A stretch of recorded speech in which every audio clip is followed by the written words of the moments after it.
মৰমৰ ছাত্ৰ ছাত্ৰীসকল, আজি মই তোমালোকক শংকৰদেৱ শিশু নিকেতন বিদ্যালয়ৰ ক্লাছ 7ৰ তোমালোকৰ অনুশীলনী 2.a ৰ 3 নম্বৰ প্ৰশ্নটো কৰাই দিব লৈছোঁ। গতিকে তোমালোকে ভিডিঅ'টো ভালদৰে মন কৰিবা।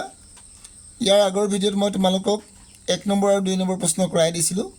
যদি তোমালোকে মোৰ আগৰ ভিডিঅ' নাই চোৱা, প্ৰথমতে তোমালোকে আগৰ ভিডিঅ' চাই ল'বা। এতিয়া তোমালোকে চোৱা 3 নম্বৰ প্ৰশ্নটো আমি কিদৰে কৰিম। ইয়াত তোমালোকৰ দিয়া আছে তলৰ সংখ্যা কেইটাৰ প্ৰতিক্ৰম উলিয়াই সেইকেইটাক ঊৰ্ধ্বক্ৰমত সজোৱা। মানে তলৰ সংখ্যাবিলাকক কি ওলাব কৈছে? প্ৰতিক্ৰম। আৰু সংখ্যাবিলাকক ঊৰ্ধ্বক্ৰমত সজোৱা। ঊৰ্ধ্বক্ৰম মানে সৰুৰ পৰা ডাঙৰলৈ। গতিকে তোমালোকে প্ৰথমতে লিখিবা, এই যিটো দিয়া আছে তোমালোকৰ 2 সমষ্টি 4/3, ইয়াৰ প্ৰতিক্ৰম কিমান হ'ব চোৱা। 2 সমষ্টি 4/3। প্ৰথমে তোমালোকে সমষ্টি ভাঙি ল'বা। সমষ্টি ভাঙিলে কিমান হ'ব? 2 4 গুণ 8, তলত লিখিবা 4, 2 4 গুণ 8, 9 10 11, মানে 4/11। 4/11ৰ প্ৰতিক্ৰম কি হ'ব তোমালোকৰ? প্ৰতিক্ৰম তোমালোকে লিখিবা 11/4 লিখিবা। ইয়াৰ পিছত আকৌ দিবা 5 সমষ্টি 3/1 সমান দিবা তোমালোকে 3 5 গুণ 15, এইফালে 1 হ'ব 16, মানে 3/16। ইয়াৰ প্ৰতিক্ৰম কি হ'ব তোমালোকৰ? ইয়াৰ প্ৰতিক্ৰম তোমালোকৰ হ'ব, ইয়াৰ ওলোটাটো হ'ব, মানে তোমালোকে কি লিখিব পাৰিবা? 16/3 বুলি লিখিব পাৰিবা। ইয়াৰ পিছত ঠিক তেনেকৈ আকৌ কি দিবা? 1 সমষ্টি 9/2 প্ৰতিক্ৰম 9/2, 1 সমষ্টি 9/2 সমান লিখিবা। সমান কি দিবা? প্ৰথম সমষ্টি ভাঙিবা, 9 গুণ 9 10 11, 9/11 ওলালে। গতিকে ইয়াৰ প্ৰতিক্ৰম কি হ'ব তোমালোকৰ? ইয়াৰ প্ৰতিক্ৰম তোমালোকে লিখিব পাৰিবা কি দিবা? 11/9। ঠিক তেনেকৈ আকৌ আমি চাম, কাৰ আছিলে 3 সমষ্টি 4/3 সমান, যদি সমষ্টি ভাঙো 4 3 গুণ 12 13 14 15, মানে 4/15। ইয়াৰ প্ৰতিক্ৰম কি হ'ব?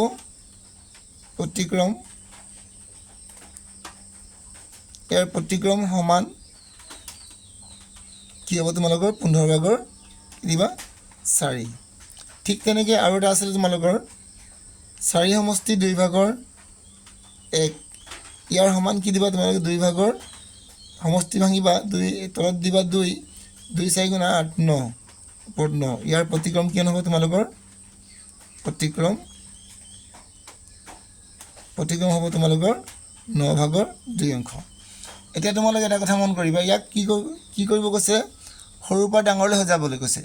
গতিকে তোমালোকে ইয়াত চোৱা, প্ৰথমতে তোমালোকৰ সৰু কোনটো হয়?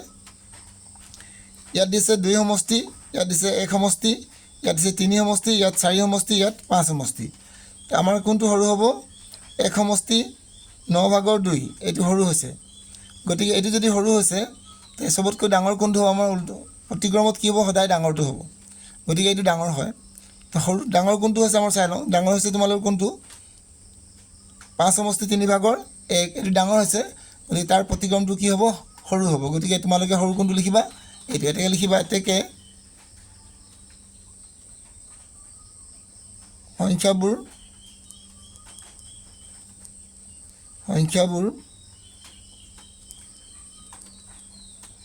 সংখ্যাবোৰ কি দিবা? ঊৰ্ধ্বক্ৰমত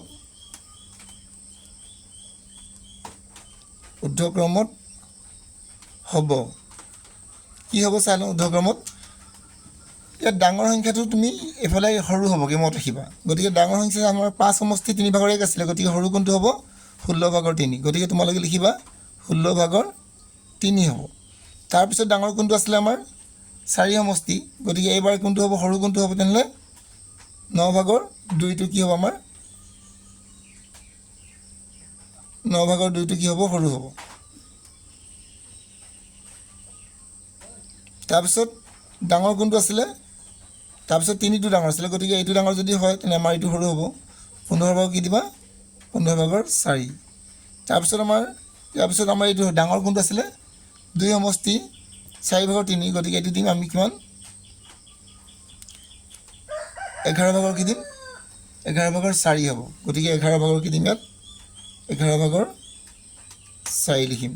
তাৰপিছত আমাৰ কোনটো ডাঙৰ হ'ব ইয়াৰ পিছত এই সমষ্টিটো একেবাৰে সৰু আছে গতিকে এইটো চবতকৈ ডাঙৰ হ'ব গতিকে কি হ'ব 11 ভাগৰ তোমালোকে লিখিবা 9 এইটো তোমালোকে লিখিবা এইটো তোমালোকে ইয়াৰ উত্তৰ হৈ যাব এইটো নিশ্চয় তোমালোকে বুজি পাইছা ইয়াৰ পিছত তোমালোকৰ 2 নম্বৰ প্ৰশ্নটো কি আছিল চাওঁ এতিয়া 2 নম্বৰ নহয় 4 নম্বৰ প্ৰশ্নটো এতিয়া তোমালোকৰ 4 নম্বৰ প্ৰশ্নটো মন কৰিবা কোনটো ডাঙৰ ওলোৱা মানে তোমালোকৰ এই সংখ্যাটো ডাঙৰ হয় নে এই সংখ্যা ডাঙৰ হয় গতিকে তোমালোকে কিদৰে উলিয়াব পাৰিবা প্ৰথমতে তোমালোকে এই অংকটো কৰি চাবা এবাৰ এত কৰিব সময়ত তোমালোকে এনেকৈ লিখিবা সমাধান লিখি ল'বা 5 ভাগ সমাধান লিখি তোমালোকে কি দিবা 12 ভাগৰ 5 ইয়াত ৰ দিয়া আছে আৰু তোমালোকৰ 3 ভাগৰ 2 দিয়া আছে এতিয়া তোমালোকে কি কৰিবা চোৱা 12 ভাগৰ 5 ৰ মানে তোমালোকে পূৰণ চিন দিবা ইয়াত দিবা 3 ভাগৰ 2 এতিয়া ৰ মানে কি হ'ব পূৰণ চিন এতিয়া তোমালোকৰ চোৱা 2 টিৰে হৰণ যাব নেকি 2 টিৰে নিশ্চয় হৰণ যাব 2 গুণ 2 আৰু 2 6 গুণ 12 গতিকে ওপৰত আৰু হৰণ নাযায় ওপৰত 5 গুণ 5 আতলত থাকিব 3 6 গুণ 18 এটা আমি কৰিলোঁ ঠিক তেনেকৈ আৰু এটা কৰি চাম আৰু এটা কি দিছিলে আমাৰ আৰু এটা দিছিলে 7 ভাগৰ 4 ৰ 2 ভাগৰ 1 গতিকে তোমালোকে কি কৰিবা চোৱা 7 ভাগৰ 4 দিবা আৰু ৰ মানে পূৰণ চিন দিবা তোমালোকে দিবা 2 ভাগৰ 1 ৰটোৱে পূৰণ চিন বুজায় গতিকে তোমালোকৰ কিমান হ'ব চোৱা 2 গুণ 2 আৰু 2 গুণ 4 মানে তোমালোকৰ ওলালে 7 ভাগৰ 2 7 ভাগৰ 2 ওলালে ইয়াত ওলাইছে তোমালোকৰ 7 ভাগৰ 2 ইয়াত ওলাইছে তোমালোকৰ কি ওলাইছে 18 ভাগৰ 5 এতিয়া তোমালোকে এইটো ডাঙৰ নে এইটো ডাঙৰ কেনেকৈ গম পাবা তোমালোকে কি কৰিবা এইটো ইয়াৰ লগত পূৰণ কৰিবা প্ৰথমতে কি কৰিবা তোমালোকে 5 পূৰণ কি কৰিবা 5 পূৰণ 7 কৰিবা 5 পূৰণ 7 কৰিলে কিমান তোমালোকৰ 35 হ'ব আৰু তোমালোকে যদি 18 আৰু 2 পূৰণ কৰা কিমান হ'ব 18 আৰু 2 পূৰণ কৰিলে কি হ'ব 36 যদি তোমালোকৰ এইফালে পূৰণ কৰিলে এইটো ডাঙৰ 18 যদি তোমালোকৰ ইয়াৰ লগত এইটো পূৰণ কৰিলে যদি এইটো সৰু হৈছে আৰু এইটো ডাঙৰ হৈছে ডাঙৰ কোনটো হৈছে 36 যদি ডাঙৰ এইটো হয় তেনে আমাৰ ডাঙৰ কোনটো হ'ব 7 ভাগৰ 2 অংশটো ডাঙৰ হ'ব 7 ভাগৰ 2 অংশটো ডাঙৰ হ'ব আৰু 18 ভাগৰ 5 অংশটো সৰু হ'ব গতিকে আমি লিখিম এতেকে কি দিম আমি 18 ভাগৰ 5 ডাঙৰ কোনটো হ'ব আমাৰ 7 ভাগৰ 2 গতিকে ডাঙৰ চিনটো দিম এইদৰে 7 ভাগৰ 2 লিখি দিম এইদৰে তোমালোকে কৰিব পাৰিবা এইটো প্ৰথম অংকটো হৈ গ'ল ইয়াৰ পিছত তোমালোকে 2 নম্বৰ অংকটো কি আছে চাম এতিয়া তোমালোকে 2 নম্বৰ প্ৰশ্নটো মন কৰা ইয়াত কি দিয়া আছে তোমালোকৰ 4 সমষ্টি 5 ভাগৰ 2 ৰ 5 ভাগৰ 1 আকৌ এটা দিছে তোমালোকৰ 3 সমষ্টি 7 ভাগৰ 4 ৰ 3 ভাগৰ 1 গতিকে তোমালোকে কি কৰিবা প্ৰথমতে এইটো কৰি চাবা 4 সমষ্টি 5 ভাগৰ 2 ৰ মানে তোমালোকে পূৰণ চিন দিবা আৰু 5 ভাগৰ 1 দিবা ইয়াক এতিয়া সমষ্টি ভাঙিবা সমষ্টি ভাঙিলে কিমান হ'ব ইয়াত তলত দিবা 5 5 6 গুণ 20 আৰু ওপৰত 2টো যোগ কৰিবা মানে কি হ'ব 22 ওপৰত 22 লিখিবা পূৰণ কি দিবা তোমালোকে 5 ভাগৰ 1 এতিয়া কিমান পালা চোৱা এতিয়া 5 ৰ ইয়াক হৰণ নাযায় আৰু 5 ৰ ইয়াকো হৰণ নাযায় গতিকে 5 5 গুণ তলত কি হ'ব 25 আৰু ওপৰত দিবা তোমালোকে 22 এটা হৈ গ'ল আকৌ তোমালোকে কি কৰিবা এতিয়া চোৱা এইটো কৰি চোৱা 3 সমষ্টি 7 ভাগৰ 4 আৰু ৰ দিয়া আছে আৰু 3 ভাগৰ কি দিছে 1 গতিকে এইটো 7 ভাগৰ কি দিবা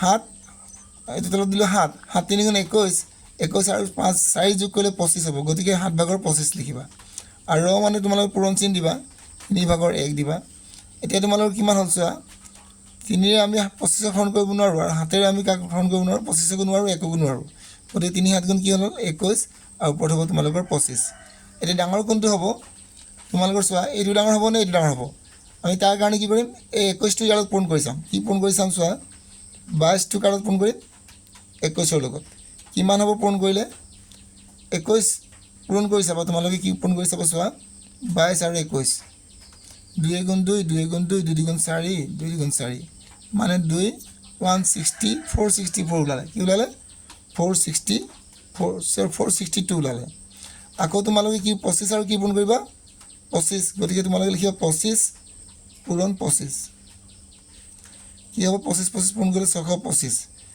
ডাঙৰ কোনটো হৈছে এইটো হৈছে এইটো যদি ডাঙৰ হৈছে তলৰটো তেতিয়াহ'লে এইটো ডাঙৰ হ'ব কোনটো ডাঙৰ হ'ব আমাৰ এই 25 এইটো ডাঙৰ হ'ব আৰু এইটো সৰু হ'ব গতিকে আমি কি লিখিম এতিয়া এইটো ডাঙৰ হৈছে এতেকে লিখিম কি এতেকে আমি লিখিম কি 25 ভাগৰ 22 আৰু 21 ভাগৰ কি ওলালে 25 21 ভাগৰ 25টো তোমালোকৰ ডাঙৰ হ'ব এইটোৱে তোমালোকে কৰিব লাগিব ইয়াৰ পিছত তোমালোকৰ আৰু কি আছে 3 নম্বৰ প্ৰশ্ন মন কৰিবা এতিয়া 3 নম্বৰ প্ৰশ্ন আছে 3 সমষ্টি 4 ভাগৰ 1 আৰু ৰ দিছে আৰু তোমালোকৰ 9 ভাগৰ 2 আৰু কমা দিছে তোমালোকৰ 4 সমষ্টি 3 ভাগৰ 1 ৰ দিছে 9 ভাগৰ তোমালোকৰ কিমান 1 গতিকে তোমালোকে কি কৰিবা প্ৰথমতে কি কৰিবা 3 সমষ্টি 4 ভাগৰ 1 ইয়াত দিবা ৰ আৰু 9 সমষ্টি 9 ভাগৰ 2 এতিয়া কি কৰিবা সমষ্টি ভাঙিবা 4 4 3 গুণ 12 12 কে তোমালোকে লিখিবা 13 আৰু পূৰণ চিন দিবা ৰতে কি বুজাব পূৰণ চিন গতিকে আমি দিম 9 ভাগৰ 2 এতিয়া তোমালোকে কটাকটি যাব নেকি চোৱা 2 1 যাব পাৰে 2 গুণ 2 2 যাব 2 বাৰ 2 2 গুণ 2 গুণ 4 ওলালে এতিয়া তলত কিমান হ'ব 2 9 গুণ 18 আৰু ওপৰত দিবা 13 গুণ 13 এটা হৈ গ'ল ইয়াৰ পিছত তোমালোকে এইটো কৰি চাবা 4 সমষ্টি 3 ভাগৰ 1 ৰ তোমালোকে 9 ভাগৰ কি দিবা 1 এতিয়া তোমালোকে সমষ্টি ভাঙি লোৱা 3 3 4 গুণ 12 13 ওপৰত হ'ব তোমালোকৰ 13 আৰু এফালে কি দিবা তোমালোকে 9 ভাগৰ 1 গতিকে তোমালোকে 3 ৰে ইয়াক হৰণ কৰিব নোৱাৰিবা আৰু 3 ৰেও আমি ইয়াক হৰণ কৰিব নোৱাৰো বা ইয়াকো নোৱাৰো গতিকে তলত কি কৰিবা 3 9 গুণ 27 3 গুণ 27 আৰু ওপৰত 13 গুণ 13 এতিয়া তোমালোকে 18 ভাগৰ 13টো ডাঙৰ হ'ব নে 27 ভাগৰ 13টো ডাঙৰ হ'ব তো আমি কেনেকৈ চাম তোমালোকে কি কৰিবা এইটো ইয়াত পোন কৰিবা 13 আৰু কি পোন কৰিবা 13 আৰু 27 পোন কৰি চাবা কিমান পাবা চাবা 13 আৰু 27 পোন কৰিলে কিমান হ'ব পোন কৰি চোৱা 27 আৰু 13 দিয়া 3 7 গুণ 21 3 2 গুণ 6 6 2 8 থাকিলে তোমালোকৰ 3 7 গুণ 7 2 গুণ 2 1 এফালে 5 ৰ 15 5 এফালে তোমালোকৰ 3 351 কি ওলালে 351 ওলালে ঠিক তেনেকৈ আকৌ 18 আৰু কি পোন কৰিবা এবাৰ 18 আৰু তোমালোকে 13 পোন কৰিবা 18 আৰু 13 পোন কৰিলে কিমান হ'ব চোৱা 18 আৰু 13 3 8 গুণ 24 থাকিলে তোমালোকৰ 2 3 গুণ 3 4 5 54 8 গুণ 8 আৰু 1 গুণ 1 মানে কিমান হ'ব 4 এফালে তোমালোকৰ 5 13 এফালে 13 থাকিলে এফালে 1 গলিলে 2 234 ওলালে তো ডাঙৰ কোনটো হ'ল আমাৰ প্ৰথমটো যদি প্ৰথমটো ডাঙৰ হয় তেনে আমি এইটো লিখিম কোন ডাঙৰ হ'ব আমাৰ এইটো ডাঙৰ হ'ব গতিকে আমি লিখিম এতেকে কি দিব লাগিব আমাক 18 ভাগৰ 13টো ডাঙৰ হ'ব কাতকৈ 27 ভাগৰ 13তকৈ ডাঙৰ হ'ব গতিকে এইটো তোমালোকে নিশ্চয় বুজি পালা ইয়াৰ পিছত তোমালোকৰ আৰু এটা প্ৰশ্ন আছে এইটো প্ৰশ্ন তোমালোকক কৰাই দিম আৰু ইয়াৰ পিছত মই তোমালোকৰ বাকি প্ৰশ্নবিলাক নেক্সট ভিডিঅ'ত কৰাই দিম ইয়াৰ পিছত তোমালোকে 4 নম্বৰ প্ৰশ্ন চাবা ইয়াত দি আছে তোমালোকৰ 1 সমষ্টি 3 ভাগৰ 2 যোগ তোমালোকে 3 সমষ্টি 4 ভাগৰ 1 দিবা এতিয়া তোমালোকে কি কৰিবা চোৱা 3 গুণ 3 1 4 5 ইয়াত দিবা 5 আৰু ইয়াত যোগ চিন আছে যোগ চিন দিবা 4 দিবা 4 তলত 4 3 12 13 ওপৰত হ'ব কিমান 13 এতিয়া তোমালোকে কি কৰিবা ইয়াৰ লসাগু ল'বা লসাগু ল'লে কি হ'ব তোমালোকৰ 3 আৰু 4 লসাগু ল'লে তোমালোকৰ 12 হ'ব 3 ৰে যাব 4 বাৰ আহি 4টো এক পোন কৰিব 4 5 গুণ 20 আকৌ দিবা তোমালোক কিমান 4 ৰে যাবা কেইবাৰ 3 বাৰ 3 13 গুণ কিমান হ'ব তোমালোকৰ 39 39 তো ইয়াত ওলালে 12 ভাগৰ কি ওলালে চোৱা 12 ভাগৰ তোমালোকৰ 59 আৰু এটা পাবা কিমান তোমালোকে আৰু এটা আছিলে তোমালোকৰ কিমান আৰু 6 সমষ্টি 4 ভাগৰ 1 ৰ 3 ভাগৰ 2 ইয়াৰ পিছত তোমালোকে কি কৰিবা এই দিবা তোমালোকে 4 6 গুণ 24 24 একে 25 আৰু ৰটো তোমালোকে নিশ্চয় গম পাইছা কি কৰিবলৈ পূৰণ ইয়াত দিবা তোমালোকে 3 ভাগৰ 2 এতিয়া তোমালোকৰ কিমান হ'ব তলত 3 4 গুণ 12 3 4 গুণ 12 আৰু 5 আৰু 2 পূৰণ কৰি 25 আৰু 2 পূৰণ কৰিলে কিমান হ'ব তোমালোকৰ 50 এতিয়া তোমালোকে কোন ডাঙৰ হ'ব ইয়াত তোমালোকৰ দিয়া আছে এটা 12 ভাগৰ 59 59 আৰু ইয়াত আছে 12 ভাগৰ 50 নিশ্চয় আমি গম পাইছোঁ 12 ভাগৰ 59টো ডাঙৰ হ'ব আৰু 12 ভাগৰ 50টো সৰু হ'ব বা আমি এইদৰে পূৰণ কৰি চাম প্ৰথমতে আমি কি কৰিম 12টো ইয়াত পূৰণ কৰি চাম 59 কি দিম 59 পূৰণ 12 দি দিলোঁ পূৰণ কৰিলে কিমান হ'ব চোৱা 59 আৰু যদি 12 পূৰণ কৰোঁ আমি 2 9 18 2 5 গুণ 10 একে 11 9 গুণ 9 5 গুণ 5 যোগ কৰিলে কিমান হ'ব 8 10 এফালে 6 একে 7 708 কি ওলালে আমাৰ 708 ওলালে আৰু এবাৰ কি কৰিম আমি 12 আৰু 50 পূৰণ কৰিম 12 পূৰণ 50 কিমান হ'ব 5 12 60 মানে 600 হ'ব তোমালোকৰ তো কোনটো ডাঙৰ হৈছে আমাৰ 708 ডাঙৰ মানে কোনটো হ'ব আমাৰ প্ৰথমটো ডাঙৰ হৈছে গতিকে আমি 8 ডাঙৰ বুলি ক'ম এতেকে আমি কি লিখিম ইয়াত এতেকে 12 ভাগৰ 59 ডাঙৰ হ'ব আৰু 12 ভাগৰ 50টো কি হ'ব সৰু হ'ব এইদৰে তোমালোকে লিখিলে হৈ যাব ইয়াৰ পিছত নেক্সট তোমালোকক মই 5 নম্বৰ প্ৰশ্নবিলাক কৰাই দিম গতিকে আজি মই তোমালোকক দুটা প্ৰশ্ন কৰাই দিছোঁ নেক্সট যদি তোমালোকৰ ভিডিঅ'বোৰ চাই উপকৃত হ'ব পাৰিছা তেতিয়াহ'লে মোৰ চেনেলটো লাইক আৰু ছাবস্ক্ৰাইব কৰিবা আজিলৈ মই তোমালোকক ইমানতে এৰিব বিচাৰিছোঁ নেক্সট ভিডিঅ'ত আকৌ লগ পাম